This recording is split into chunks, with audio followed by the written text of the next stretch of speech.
Friends, civil mark के इस platform पे आपका स्वागत है। और हमारी इस करंट अफेयर की सीरीज़ में जनवरी से सितंबर तक जितना भी इम्पोर्टेंट करंट अफेयर होगा यूपीपीसीएस के लिए वो सभी कराया जाएगा। इसी तरह हैंड राइटिंग नोट्स में आपको ये सारा करंट अफेयर कवर कराया जाएगा, क्योंकि यूपीपीसीएस में करंट अफेयर का एक बहुत ही इम्पोर्टेंट रोल होता है। इससे कम 30 से 35 प्रश्न तक आते हैं। चलिए शुरू करते हैं। तो पहली न्यूज़ है जैड मोह सुरंग। जैड मोह सुरंग का जो उद्घाटन है वो पीएम मोदी जी द्वारा किया गया है। कहाँ पे किया गया है? तो जम्मू कश्मीर में किया गया है। और इसकी जो लंबाई है वो कितनी है? तो 6.5 किलोमीटर इसकी लंबाई है। चलिए अगली न्यूज़, तो पैन इंडिया योजना। अगली न्यूज़ है पैन इंडिया योजना। तो इसे किस मंत्रालय द्वारा शुरू किया गया है?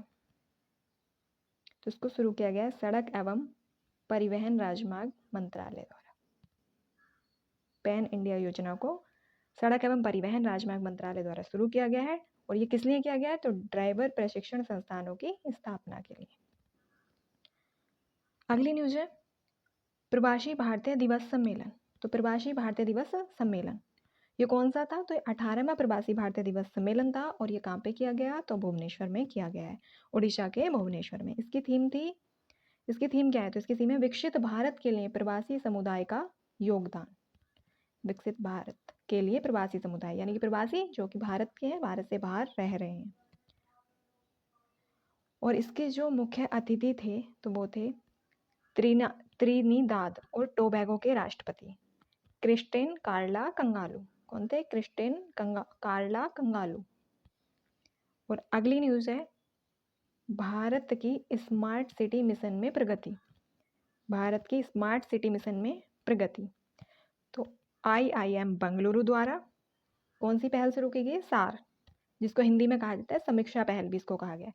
सार पहल या समीक्षा पहल के तहत स्मार्ट सिटी मिशन में, इसमें स्मार्ट सिटी मिशन में प्रगति को रेखांकित किया गया है।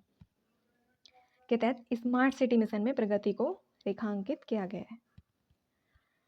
और अगली न्यूज है कनुमा पडुंगा पशुधन उत्सव। कनुमा पडुंगा पशुधन उत्सव तो ये कहाँ पे? तो ये आंध्र प्रदेश में मनाया जाता है। और आंध्र प्रदेश में भी मकर संक्रांति के साथ जो है ये मनाया जाता है। और अगली न्यूज़ है हड़प्पा सभ्यता। तो हड़प्पा सभ्यता की जो प्राचीन लिपि है तो वो अभी तक पढ़ी नहीं जा सकी। तो उसको समझने के प्रयास के लिए तमिलनाडु सरकार ने, किसने? तमिलनाडु सरकार ने हड़प्पा लिपि को समझने के लिए $1 मिलियन का पुरस्कार देने की घोषणा की है कि जो इस चीज़ को हड़प्पा लिपि को समझेगा उसको $1 मिलियन का पुरस्कार जो है वो दिया जाएगा। ये किस सरकार द्वारा किया गया है? तो तमिलनाडु की सरकार द्वारा किया गया है। अगर आपको ये क्लास पसंद आई हो तो प्लीज़ चैनल को सब्सक्राइब करें और लाइक करें और कमेंट करें। बताएं कि ये क्लास आपको कैसी लगी, ताकि हम आगे भी आपके लिए ऐसी ही क्लासें लाते रहें।